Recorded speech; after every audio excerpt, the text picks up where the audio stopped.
एक बार फिर से आप सभी का स्वागत है यूट्यूब के इस चैनल पे। तो आज की इस वीडियो में हम बात करने वाले हैं IBPS क्लर्क 9 की जो कट ऑफ है वो क्या रही है। स्टेट वाइज और कैटेगरी वाइज इनके बारे में बात करेंगे कि कट ऑफ क्या गई थी।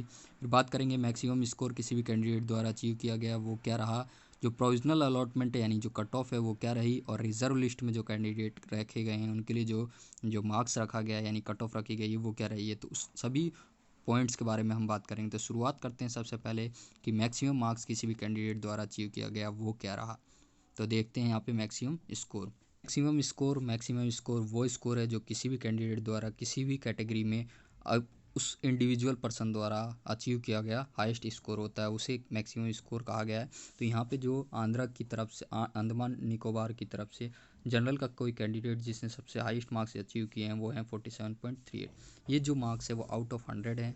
इस चीज़ को ध्यान रखना है क्योंकि जो मेंस का एग्ज़ाम होता है वो आउट ऑफ 200 होता है, बट उसको जो मार्क्स आपने गेन किए हैं उसको अगर हम माफ़ कर दें तो ये जो मार्क्स हैं वो हमारे जो कट ऑफ है उसको डिनोट करते हैं। इसी तरीके से आंध्र प्रदेश की बात करें तो जनरल के लिए कट ऑफ रही 58.5, अरुणाचल के लिए 50.75, आसाम के लिए 62.75, और इस तरीके से आप जो है अलग अलग स्टेट के लिए चेक कर सकते हैं। न्यू दिल्ली के लिए, तो न्यू दिल्ली के लिए बात कर लेते हैं। सबसे जो जनरल के लिए कट ऑफ गई वो 65.63, क्योंकि सबसे ज़्यादा क्यूरी न्यू दिल्ली, राजस्थान, उत्तर प्रदेश और इन सब तरीके से 2-4 राज्य हैं जहाँ पे सबसे ज़्यादा क्यूरी पूछी जाती है, तो वहाँ के लिए आप यहाँ पे देख सकते हैं। इसी तरीके से राजस्थान की जो कट ऑफ है उसको आप यहाँ पे चेक कर सकते हैं। तो राजस्थान की जो कट ऑफ गई है वो है SC के लिए 45.75, ST के लिए 52.38, OBC के लिए 52.38, EWS के लिए 50.25 और जनरल के लिए 62.38। इसी तरीके से उत्तर प्रदेश की बात करें तो उत्तर प्रदेश के लिए कट ऑफ आपके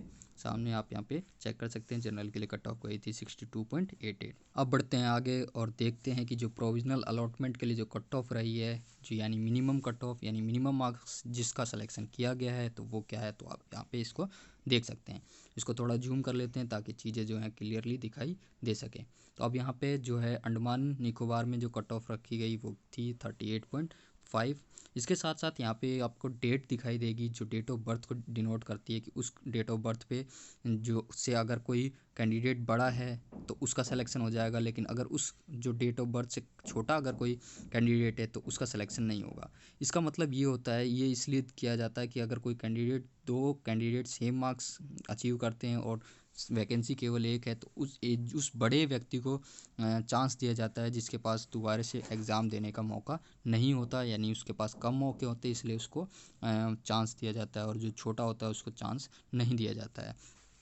तो इसी तरीके से आप यहाँ पे देख सकते हैं। तो ये अलग अलग स्टेट के लिए कट ऑफ यहाँ पे आपको हर कैटेगरी की कट ऑफ आपको देखने को मिल जाएगी। SC, ST, OBC, EWS, UR और हर कैटेगरी की आप कट ऑफ यहाँ पे देख सकते हैं। फिर बात करते हैं और जो बाकी स्टेट बच गए हैं आप उसकी कट ऑफ यहाँ पे चेक कर सकते हैं। तो आशा करता हूँ आपको ये इन्फॉर्मेशन अच्छी लग रही होगी। फिर राजस्थान की कट ऑफ की बात कर लें तो राजस्थान की आप यहाँ पे कट ऑफ देख सकते हैं। अदर कैटेगरी की वो भी आप यहाँ पे चेक कर सकते हैं। अब बढ़ते हैं आगे और बात करते हैं कि जो रिज़र्व लिस्ट में जो कैंडिडेट रखे गए हैं उनके लिए जो कट ऑफ है वो क्या रखी गई है। तो रिज़र्व लिस्ट की जो कट ऑफ है वो आप यहाँ पे चेक कर सकते हैं। रिज़र्व लिस्ट की जो कट ऑफ है ये आपके सामने है। तो जो अंडमान निकोबार में जो कट ऑफ रखी गई है वो मामूली डिफरेंस के साथ थोड़ी सी कम कर दी गई है। जो मेंस का जो कट ऑफ होता है उससे मामूली अंतर रखा जाता है। 0.2 से लेके 0.5 या 8 इतना ही अंतर रखा जाता है किसी भी जो स्टेट में। वो डिपेंड करता है नंबर ऑफ़ वैकेंसी पे। तो ऑलमोस्ट जो वेरिएंस देखने को मिलता है वो यही मिलता है कि 0.2 से लेके मैक्सिमम 1 मार्क्स तक का जो डिफरेंस है वही रखा जाता है, इतना ही रखा जाएगा। कोई सा भी स्टेट होता है तो वहाँ पे लगभग यही रखा जाता है, बट वो डिपेंड करता है कि वहाँ पे जो नंबर ऑफ़ वैकेंसी कितनी है और जो नंबर ऑफ़ जो कैंडिडेट हैं उनके चांसेस कितने हैं कि वो रिज़ाइन कर दें या फिर वो उसको ज्वाइन ना करें। तो उसके बेसिस पे रिजर्व लिस्ट में जो मार्क्स हैं वो रखे जाते हैं। तो आशा करता हूँ आपको इन्फॉर्मेशन अच्छी लगी होगी। बाकी आपको जितने भी तरीके की जो कट ऑफ है एग्ज़ाम से रिलेटेड वो आप चेक कर सकते हैं। कट ऑफ की जो प्लेलिस्ट है उसमें जाके उसका लिंक आपको डिस्क्रिप्शन बॉक्स में मिल जाएगा। तो आशा करता हूँ आपको इन्फॉर्मेशन अच्छी लगी होगी। मिलते हैं नेक्स्ट वीडियो में कुछ और नए अपडेट्स के साथ।